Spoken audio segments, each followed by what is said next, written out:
I'm taking my sketchbook outside and maybe my paints too. I don't know yet, but first let's take the sketchbook outside. The flowers are blooming. It's really beautiful. So I have this lemon tree out in the yard, and the idea is to sketch or paint the shadow of the leaves on this lemon tree. So I'm holding my notebook under the lemon tree to get the shadow, and there is no shadow. This video is not planned. It's a very spontaneous video. I mean, you can probably tell. Where is the shadow? Okay, yeah, that's what I'm looking for. Okay, so I'm looking for the shadow of the leaves on the paper, and then I can paint or sketch it right here. One problem is that I can only get the shadow in my sketchbook on the paper when I'm holding the notebook really close to the lemon tree, like really close to the leaves. And I cannot put it on a table because I don't have a table that's that high.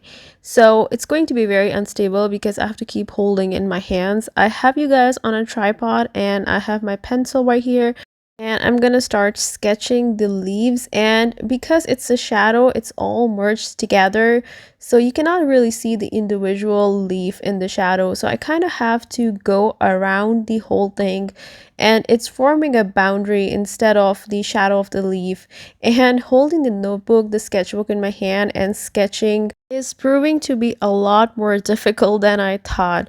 And it's so hot outside, it's unbelievably hot, and my face is burning right now. Initially, my plan was to go outside and paint right there, sitting under the lemon tree, but when I went outside, I changed my mind because I'm not staying. I'm going to sketch this quickly and go inside and drink a tall glass of cold water and wash my face with it.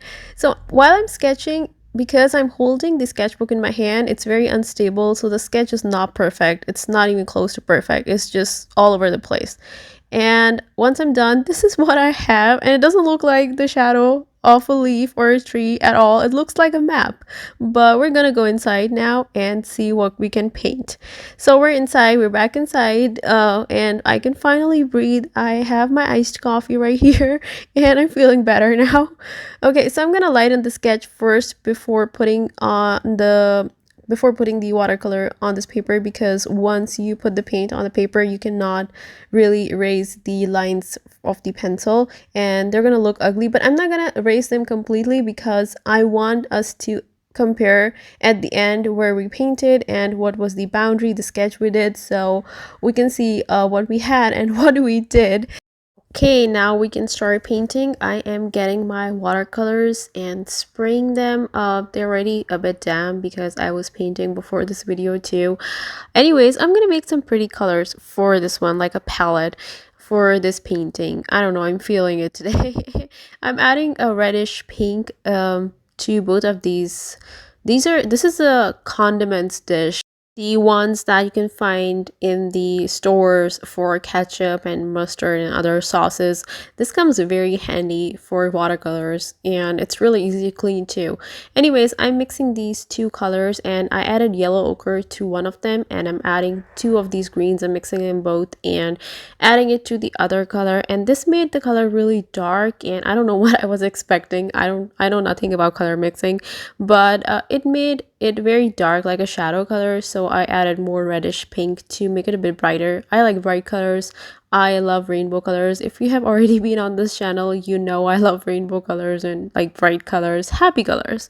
Anyways, enough about me. Now we can start painting, and I did not follow the I could not even follow the shadow because the shadow wasn't a great guide for this painting. But wherever I saw corners in that shadow sketch, I put leaves there. These leaves I'm putting, and I'm leaving spaces in the middle for the highlights, and I'm just putting them wherever I see the corners in the sketch. And then I use the other color and I try to place it differently in different directions, and trying to make the composition more interesting, adding it beside the purple leaves too, in some spaces, just filling it in.